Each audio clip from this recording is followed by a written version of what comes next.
إذا حاسة دوكا بالراحة فراكي في خطر كبير، لأنه أحلامك قاعدة تضيع منك.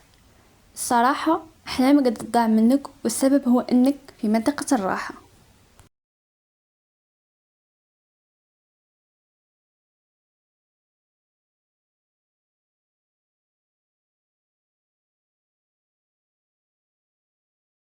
هلو جايز، ويلكم باك في فيديو جديد.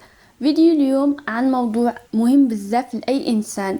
أي إنسان ما لازمش يراطي الموضوع هذا، لأنه اليوم تحديدا هنحكيو عن الناس اللي حابين يحققوا أحلامهم بس مش قادرين يخرجوا من منطقة الراحة تاعهم. سو قبل ما نبداو هذا الموضوع ما تنساوش ديرونا لايك وتشتركوا في القناة وكملوا الفيديو للنهاية. الحقيقة اللي لازم كامل نتقبلوها هي انه امبوسيبل يولي عندك جسم رياضي اذا ما كليتيش ماكله صحيه. امبوسيبل تكون عندك جسم رياضي اذا ما رحتيش للجيم وتدربتي. امبوسيبل حيكون عندك جسم رياضي وانتي تاكلي غير في السكريات، راقده تتفرجي. الانسان اللي حاب يبني جسم رياضي وجسم الاحلام تاعو واش لازم يدير؟ اول حاجه لازم يتخلى عن الماكله السلبيه والماكله الانهيلثي هذيك، ويروح يبدا يدير مخطط للماكله تاعو. لازم يدخل بروتين بشكل كبير للريجيم تاعو، ويبدا عندك يروح يسجل في الجيمز باسرع وقت. واذا كان حاب يوصل لجسم رياضي اللي يحلم به هو، واش لازم يدير؟ لازم انه يتدرب مش مره واحده في الاسبوع، لازم يتدرب 11 مره في السمانه، ولازم يكون جدي ومنضبط اثناء التمارين. هاد الحاجه اللي لازم نتقبلوها. اي انسان باش يقدر يحصل على الحاجه اللي متمنيها لازم يدفع التكلفه. منطقه الراحه هي المنطقه الخطر في وجودنا، المنطقه اللي دايما تجذبنا. علاه؟ لانك ما دير اوكين يفور. تكوني قاعده في الدار تفرجي في الانستغرام، تفرجي في اليوتيوب، تاكلي في الماكله الهيلثي تجيك بسهوله بلا ما تطيبيها، تقعدي بلا ما ديري ماسكات لوجهك، بلا ما ديري ماسكات لشعرك، اوتوماتيكمون حتحسي بالراحه. علاه؟ لانك مكي قاعده ديري حتى ايفور. بصح اسكو حتحسي بالرضا؟ الاجابه لا. مستحيل تكوني راضيه على نفسك وانت في هذيك الحاله، ولكن فكره انك تخرجي من هذيك القوقعه وتنوضي وتغيري حياتك، وانك تتعبي وتدي من 24 ساعه اللي مديتها كامله راحه، تدي منها 8 ساعات عمل و8 ساعات اجتهاد. هاد الفكره اللي مخوفتنا، هاد الفكره اللي مكسرت لنا طريق الاحلامنا واهدافنا. منطقه الراحه هي اللي تقول لك ما تروحيش تقراي، اقعدي وارتاحي وتفرجي الانستغرام وتفرجي في الافلام والمسلسلات وتفرجي في الحصص، وقعدي بالساعات انتي تحكي مع صحاباتك، المهم ما تقرايش.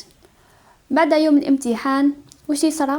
اللي يصرى انك تكسري، اللي يصرى انك تلومي نفسك علاه لانك ما قريتيش. علاه تلومي روحك؟ لانك انتي في البدايه اصلا كنتي حابه تدي نقاط مليحه، ولحد اللحظه مازلتي حابه تدي نقاط مليحه.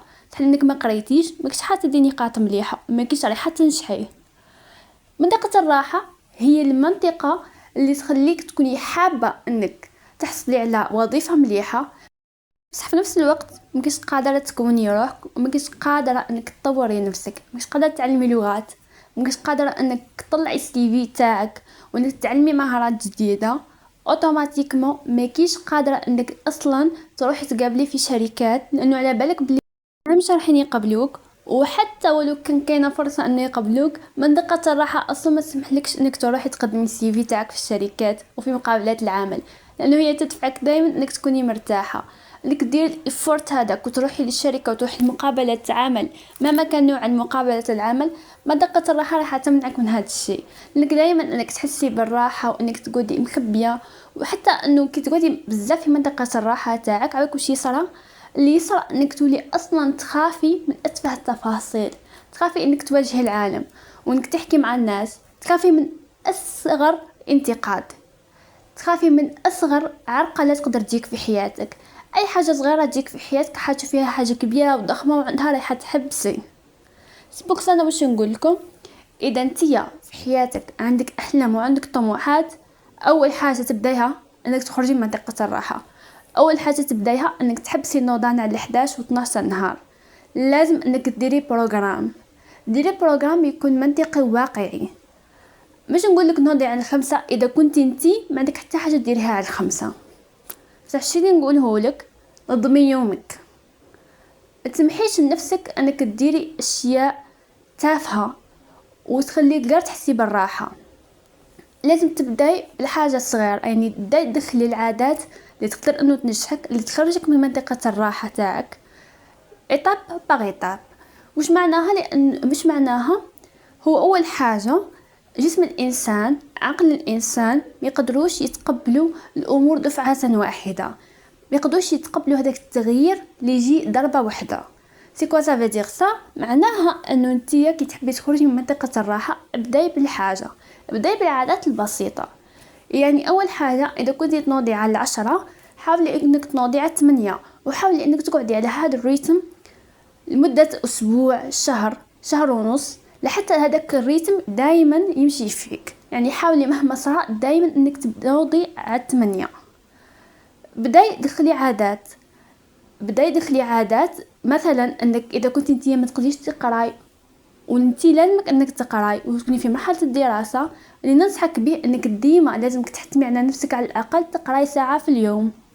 خلي هذا يكون في بروغرامك لمده شهر.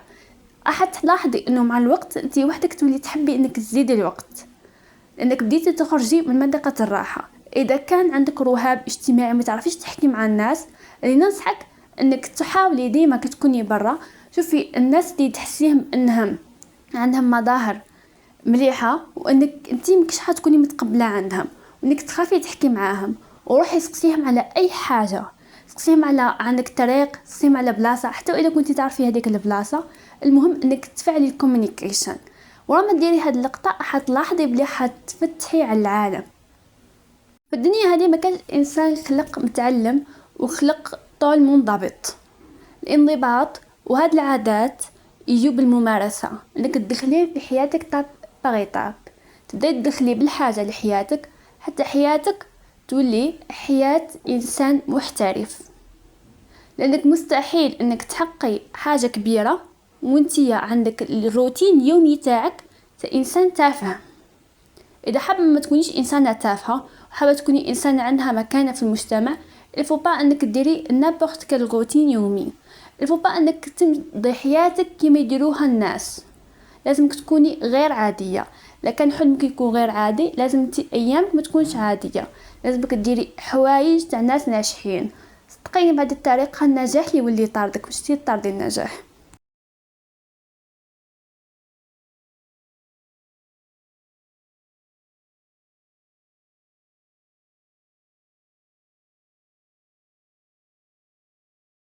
وبس كان هذا كل شيء الفيديو اليوم. نتمنى انه يكون عجبكم الموضوع وعجبكم الفيديو واستفدتوا من ولو كان القليل. اذا عجبكم الفيديو متنساوش ديروا لايك، تشتركوا في القناه، تبعتوا الفيديو لاي انسان حابين يشوف الفيديو ولا يستفيد منه. نشوفكم في فيديو جديد. سلام.